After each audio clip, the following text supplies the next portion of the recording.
Most people think wealth is about income. A few think it's about investing. Almost nobody talks about what it actually is. Wealth is a habit. That's it. Strip away the strategies and the motivational noise, and what you're left with is a person who repeats a certain set of behaviors and a person who doesn't. That's the whole game.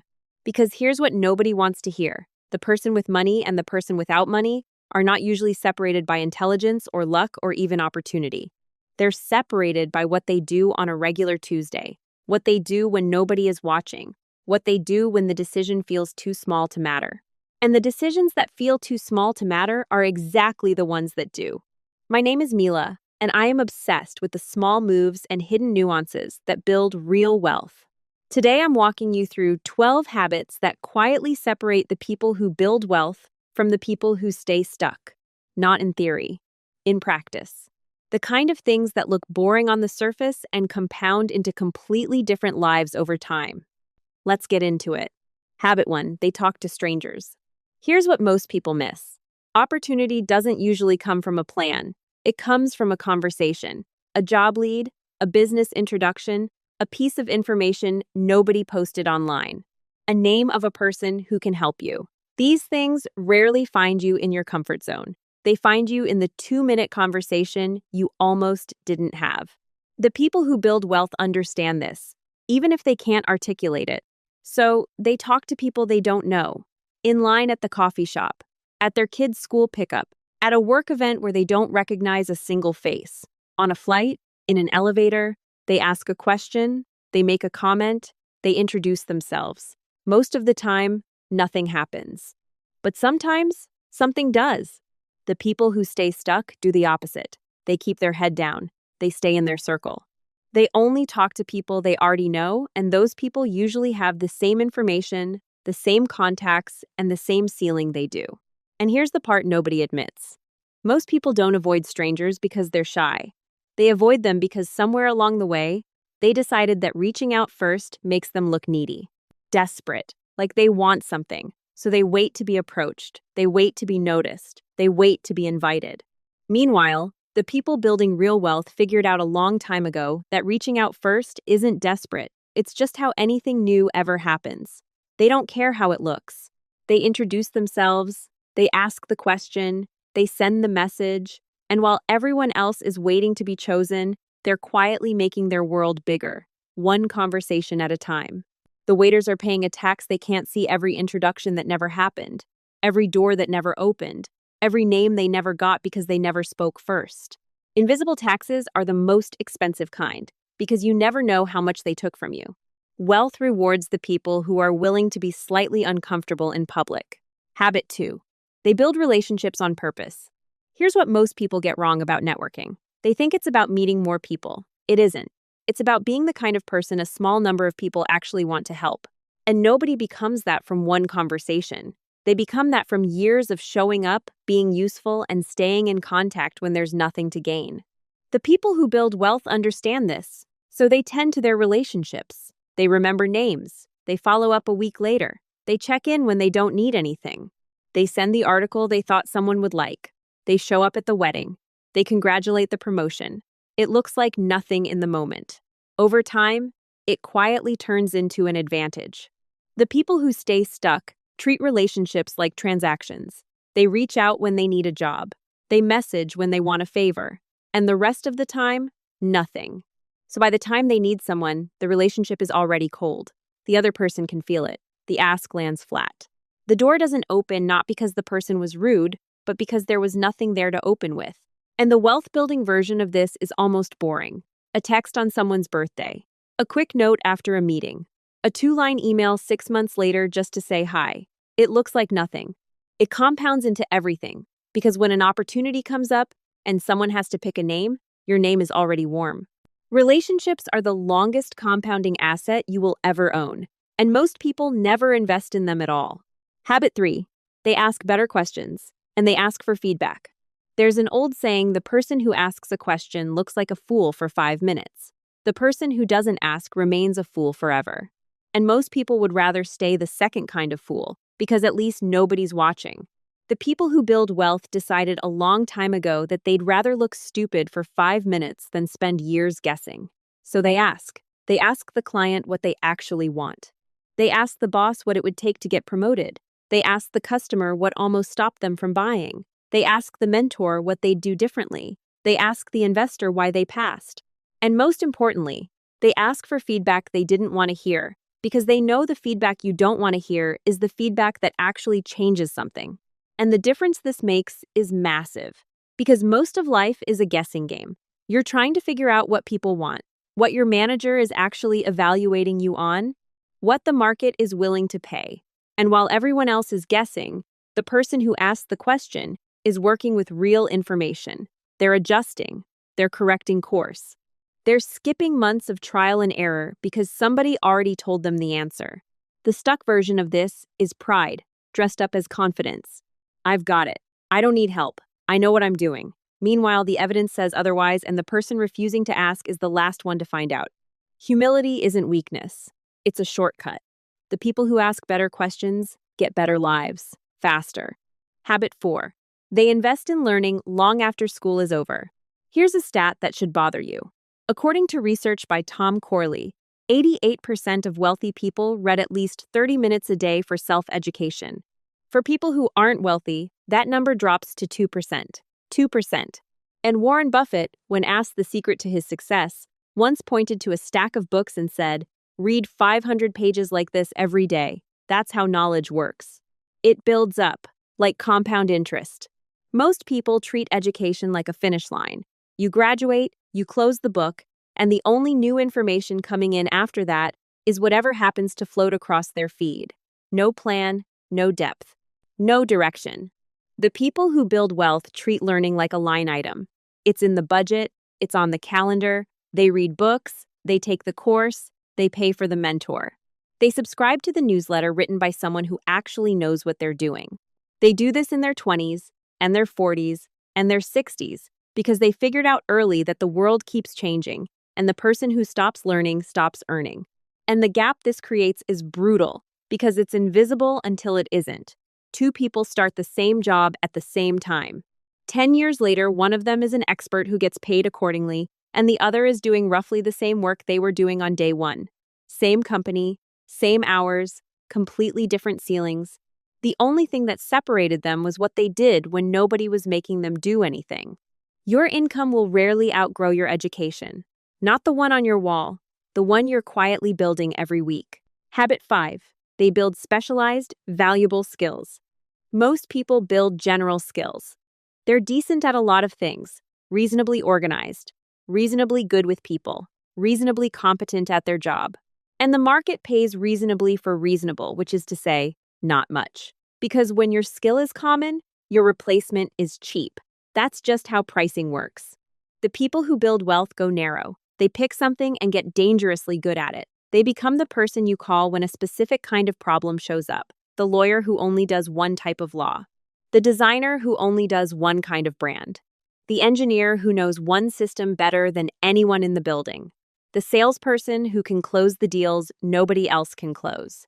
And because they're not competing with everyone, they don't get paid like everyone. Here's the part that surprises people. Specialists don't just earn more. They have more leverage, more optionality, and more freedom. They can raise their rates. They can turn down bad clients. They can walk away from bad jobs because they know someone else will hire them next week. The generalist can't do any of that because the generalist is always one of many. And the stuck version of this is the fear of going narrow. People worry that if they specialize, they'll limit themselves. So they stay broad, stay busy, and stay underpaid. Meanwhile, the specialist 3 desks over is quietly making 3 times the money doing half the work. The market doesn't pay you for how hard you work. It pays you for how hard you are to replace. Habit 6. They choose their environment carefully. The people who build wealth are careful about who they spend time with. Not in a cold, calculating way, but in a protective way. They notice whose presence lifts them and whose presence drains them. They distance themselves from people who treat ambition like a personality flaw. They move toward people who are further along than they are, even when it's uncomfortable to be the least successful person in the room. And this extends past friends. It's what you follow online. It's what you watch at night. It's the conversations happening around you at work. All of it is input. All of it is shaping what feels normal to you. And what feels normal to you is what you'll quietly default to when you're not paying attention. The stuck version of this is loyalty to environments that are actively costing you. People stay in friend groups, relationships, and workplaces out of habit, guilt, or fear of looking like a snob. And the price is always the same. You slowly become whatever you're surrounded by. You've probably heard the line, "You are the average of the 5 people you spend the most time with." Most people hear it, nod, and then do absolutely nothing about it. They keep the same friends who complain about the same things. They stay in the same group chats that revolve around the same drama. They hang around people who spend like there's no tomorrow and then wonder why they can't save. Your environment is not neutral. It's always pulling you somewhere. The only question is whether you chose the direction. Habit 7. They take action before they feel ready. The people who build wealth figured out something uncomfortable early on. Ready is a feeling that never actually arrives, so they stopped waiting for it. They send the message before they have the perfect words. They apply for the job before they meet every requirement. They start the business before the logo is done. They launch, they pitch, they post. They ask not because they feel confident, but because they know waiting for confidence is how most people lose the decade. And the truth is, confidence doesn't come before action. It comes after it. You send the message, the person responds, and now you know you can send messages. You launch the thing, a few people buy it, and now you know you can launch things. The confidence was always waiting on the other side of the decision, not before it. Meanwhile, the thing most people were going to do is still sitting in a notes app somewhere, waiting for a version of them that never shows up. Because that version was never coming. That version only exists on the other side of the thing they keep refusing to start. And here's what hesitation is really costing you. Every month you wait is a month somebody else is already doing it. Every email you don't send is a door that stayed closed. Every opportunity you weren't ready for went to someone who wasn't ready either. They just moved first. Ready is a myth. Movement is the real qualification. Habit 8. They are patient with results but impatient with action. This is one of the most misunderstood habits on this list. The people who build wealth have a very specific relationship with time. They are impatient about the things they can control. Showing up, doing the work, sending the email, making the call, putting in the rep. And they are patient about the things they can't, how quickly the results show up, how fast the money moves, how soon anyone else notices. Most people have this backwards. They're impatient about results and patient about action. They want the business to work, but they'll start it next month.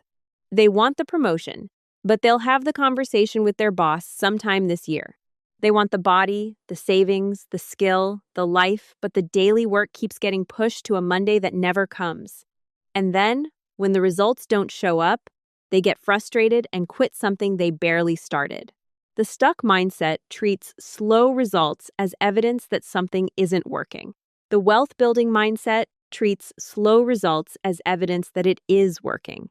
Because anything worth having takes longer than you think it should. The gym doesn't give you a body in 3 weeks. The investment account doesn't give you wealth in 3 months. The business doesn't give you customers in 3 days. And the people who understand this stop checking for results every 5 minutes and just keep showing up. Be impatient with your effort. Be patient with your outcomes.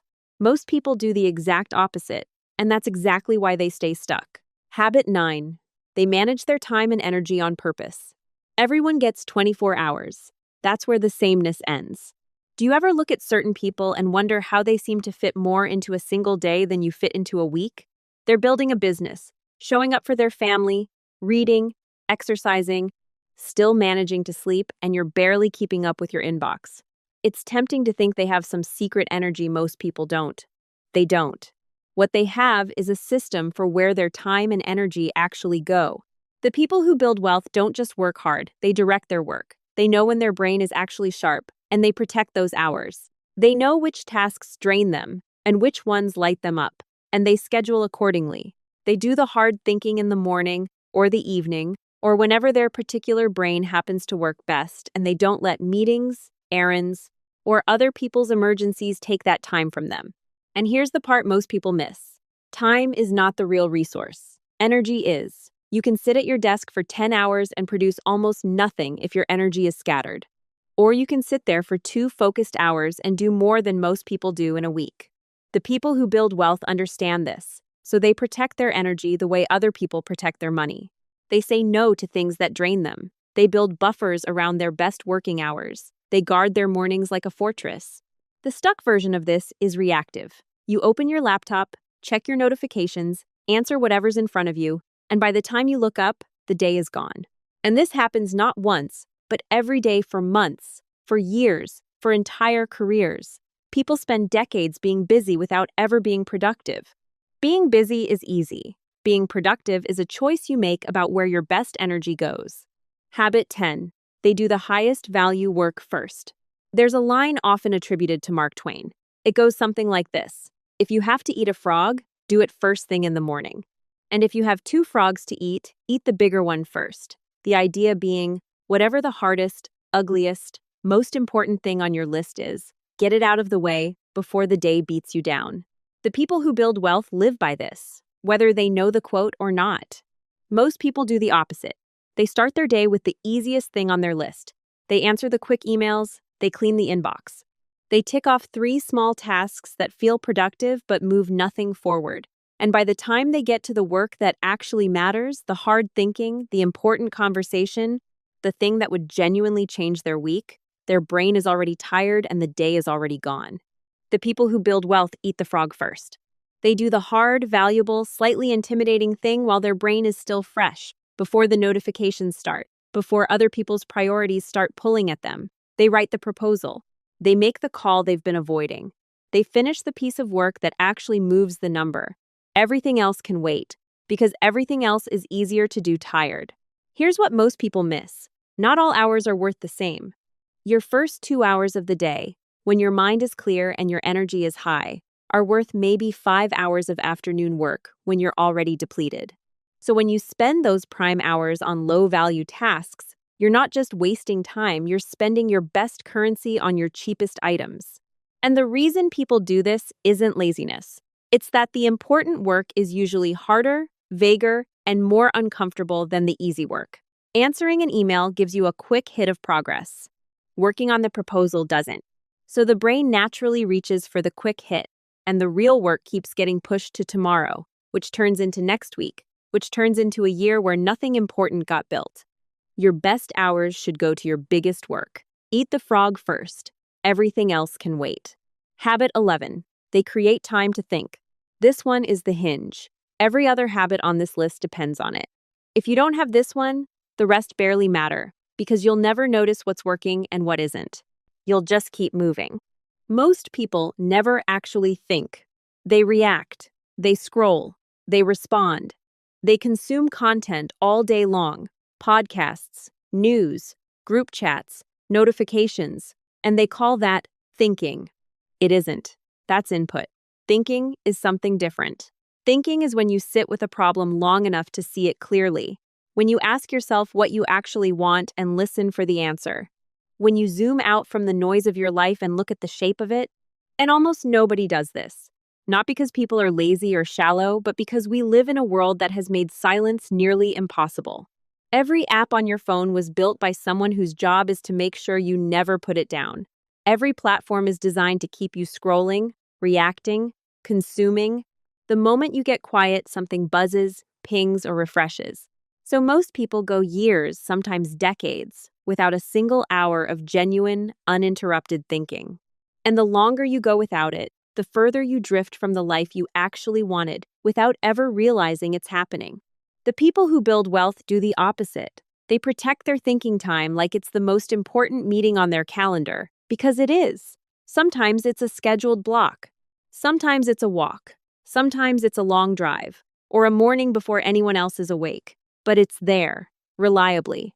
And in that time, they ask themselves the questions most people are too busy to ask. Is this working? What am I actually optimizing for? Why am I doing this? What would I do differently if I started over? And because they ask those questions, they catch problems early. They course correct often. They make decisions that are actually aligned with what they want, not just what's in front of them. The stuck version of this is a life of pure reaction. You never pause because pausing feels unproductive. You never reflect because reflection feels uncomfortable.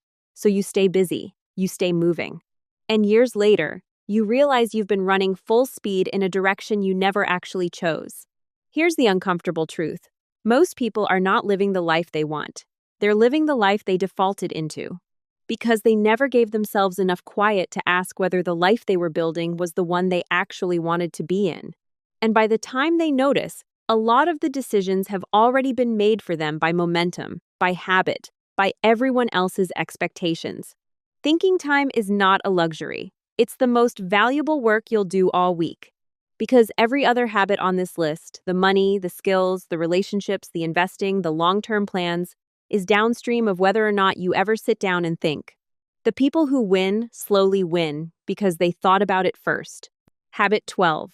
They live below their means. This is the habit everyone says they understand, and almost nobody actually practices. The people who build wealth spend less than they earn. Not occasionally, not in theory, as a default. And they do it even when their income goes up, which is the part most people never figure out. Because most people get a raise, and their lifestyle quietly rises to match it. The new apartment, the nicer car, the better neighborhood, the upgraded phone. And 6 months later, they're earning more money than they've ever earned in their lives, and somehow they have the same amount left over at the end of the month or less. The people who build wealth break this pattern.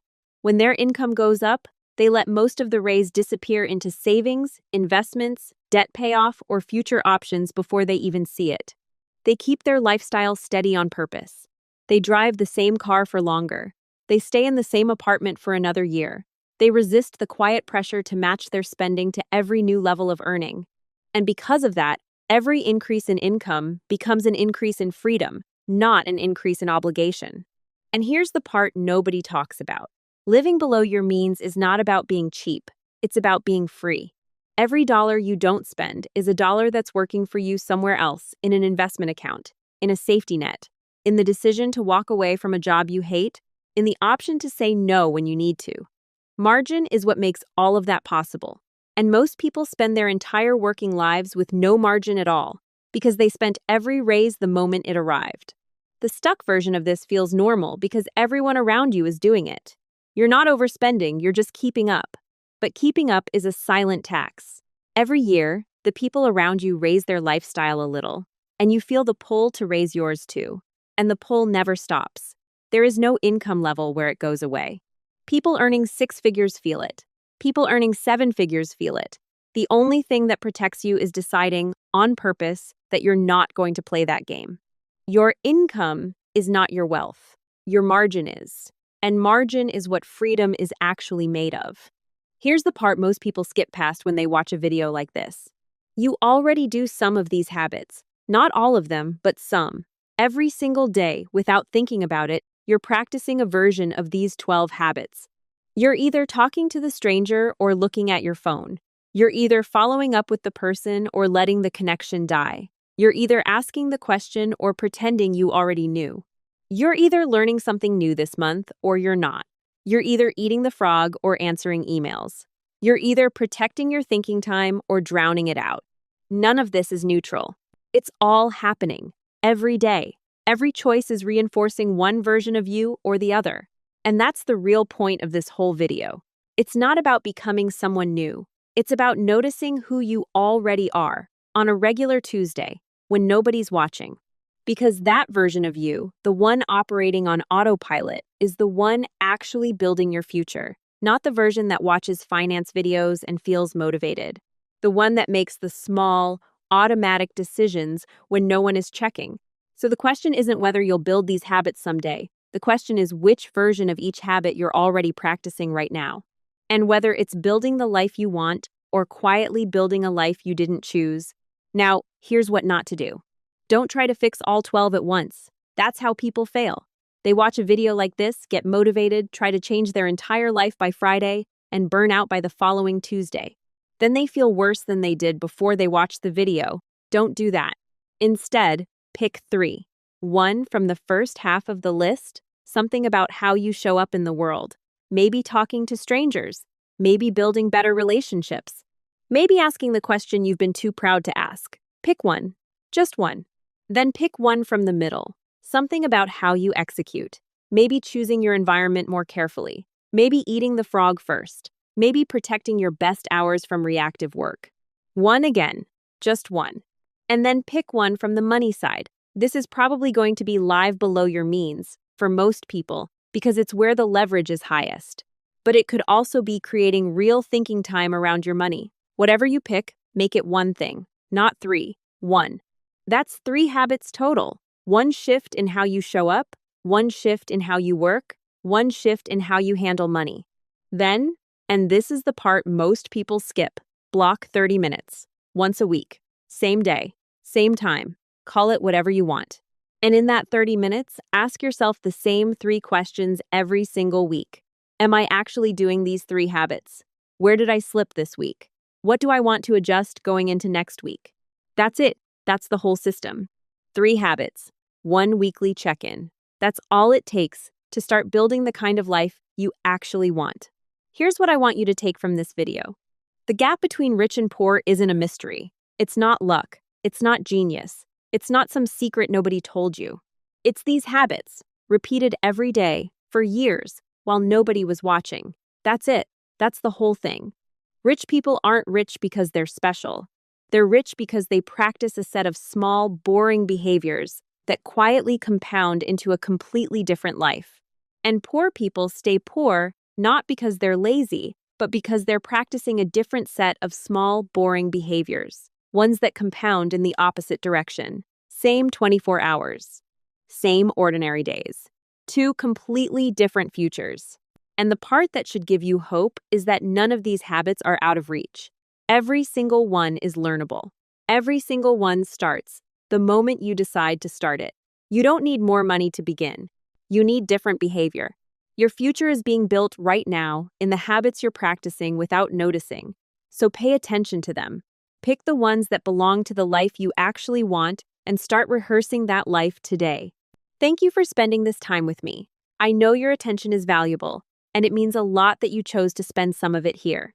Before you go, tell me in the comments which habit you're picking first. Not all 3, just the one you're starting with this week. I read them, and I love seeing which ones land the hardest. And if this video gave you something useful, go ahead and subscribe so the next one finds you too. And always remember, luxury is easier when your money is organized. I will see you in the next one, and I love you.